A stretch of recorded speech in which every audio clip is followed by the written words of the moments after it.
Well, good morning. You're back here with Barry. Here we are, April 30th and day 48 in America of the lockdown, and I believe it would be, day 42 in the DR.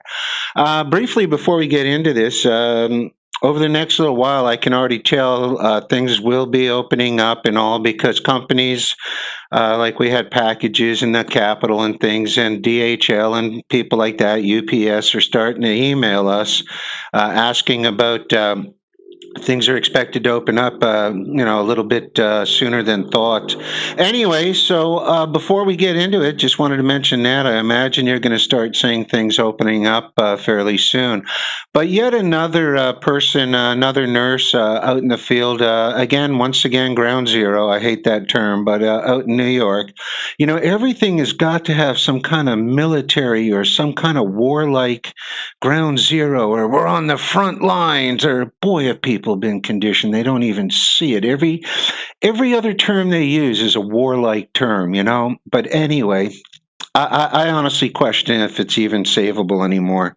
At times, it's a bit depressing, but I am so glad we live out in the country because we haven't been experiencing anything like that. Yeah, if we go into town or in the big city, we have to wear a mask to get into a grocery or to the bank or something. But as far as us out in the country, it really hasn't been too tough. And I guess I'm a bit joking when I say this. I guess I'm one of the lucky few because 5, 6 weeks together with my wife, it really isn't any change for us, other than carrying a couple of masks in the Jeep or the car if we go around, just so we can get in. Other than that, we really haven't noticed much of a difference. So it's reassuring knowing we're far better off out here in the sparsely populated areas surrounded by food. What else can I tell you? We're starting to hear back again from the folks that had to cancel and wanting to reschedule because I guess they're getting a bit of the same information. Real soon, the mentors will be moving on. I can already tell you within the next couple of weeks, things will be opening up quite a bit more. You'll have delays, this, that, the other, but it's all propaganda news. It's going to be opening up. If not, you're going to start to see some strong revolution, I'll tell you. It's going to be the people that want to open up versus the ones that don't. It's going to be the people that have understood things like Sweden. Without a lockdown, there's no difference in the percentages, anything to speak of compared to any other country. You're going to have those fighting the ones that still want to be behind the masks. I'll talk a little bit more serious as time goes on, but I really am going to be cautioning you about just this line for now, okay? Be careful of the ones who are still wearing the masks. I don't want to get into deeper than that right now, but believers are a very dangerous group of people, very dangerous. First of all, believers in anything is just belief is a nice way. Look up the definition, but look it up from where it comes from, okay? Look it up from a Latin base, and you're going to basically find it comes from two words, and it's something you love. Okay, you believe it's an idea that you love very much. So you believe in it. It doesn't mean it's true. It doesn't mean it's fact. It means it's an idea that you're in love with. You like it. So very interesting, isn't it? Anyway, I want you to listen. If it's getting out that popular already with the medical field, the nurses, the this, the that, yeah, very soon this whole hoax is going to be disclosed as for what it really is. You're going to find out why you don't hear any more from that idiot 16-year-old twit Greta, who couldn't even recite the periodic tables if she had to. People putting their trust and their belief in a 16-year-old puppet. I mean, this is what we've become. So anyway, with that in mind, it's not very promising, but at least a few are brave enough to speak up. I applaud this woman, and let's listen. To what's happening in New York at some hospitals across the country, but for the most part, it seems to be New York. I'm just going to cut to the chase. The medical staff is killing the patients. It's not COVID. So you have nurses, medical professionals of all kinds afraid to speak out and tell the truth about what they're seeing in their emergency rooms, in their ICUs, all of those things. And I'm going to go into how bad it is in a second. It's gut-wrenching. And then you have the other 50% that are so terrified of COVID that they've thrown all critical thinking out the window. Basically, you go into the hospital with any type of upper respiratory issue, they immediately treat you COVID. Let's say a 35-year-old man walks into the hospital, has no previous conditions, is a healthy man, just has some respiratory issues. If his oxygen drops below 92%, and with over 6 liters of oxygen, they're venting. They're completely bypassing BiPAP, CPAP, all of it. Their justification for bypassing CPAP is that they don't want the open air circuit, okay? Whatever. So they're completely going away from BiPAP. They're going straight to venting. The medical community knows that venting people is typically a last-ditch effort. We know that the second a person is vented, they're saying that over 75% of patients that are being vented are not surviving. So a 35-year-old walks into the hospital, consents to being vented because they're so freaking scared of something that we now know is as deadly as the flu, that they're letting them vent them and put them into a medically induced coma or just give them sedatives. This is how they're treating patients in these hospitals. They are not giving hydroxychloroquine. They actually laughed when they were asked about it. They are not giving Z-Paks. They're not giving anything that we are seeing working all around the world. They have everybody on that is COVID and non-confirmed COVID, like that both, and these people are together. They're in rooms together.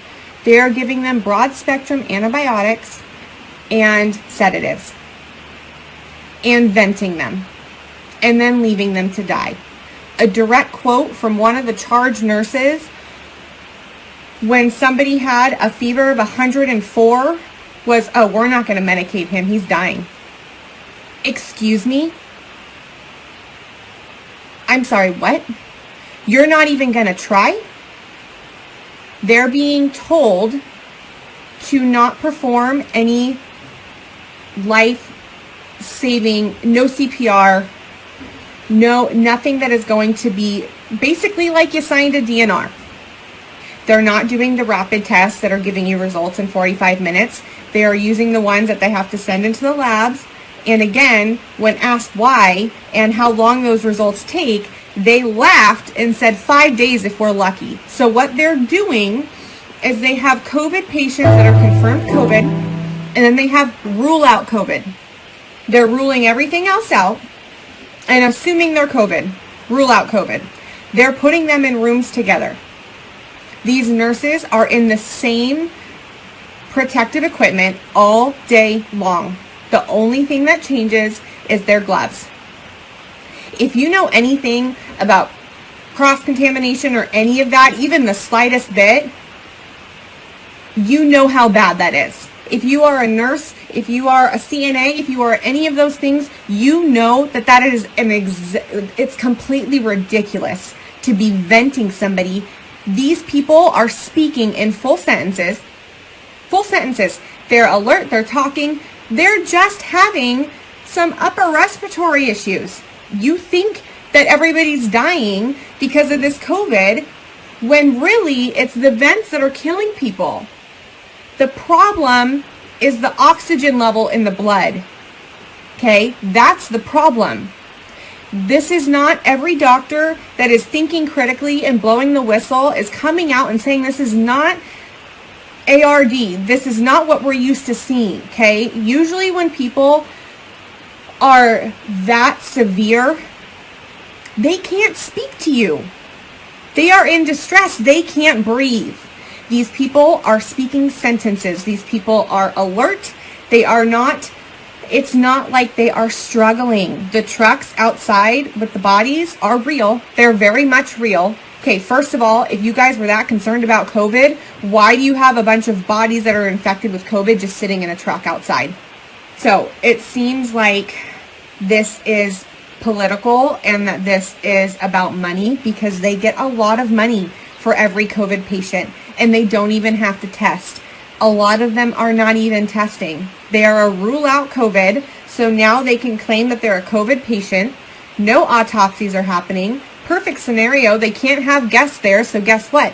You don't have an advocate. You don't have a family member there with you. You don't have anybody to say, wait a second, something's wrong here. Like, if this is that bad, why are you in the same protective gear? Why are you not giving my spouse what we know works?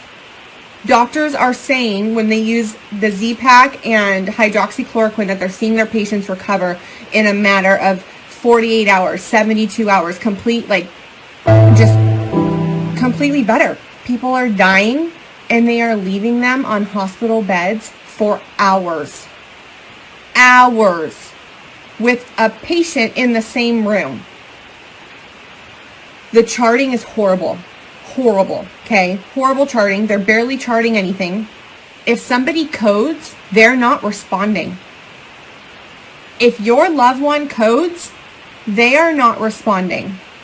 The drips are being put outside the hospital room.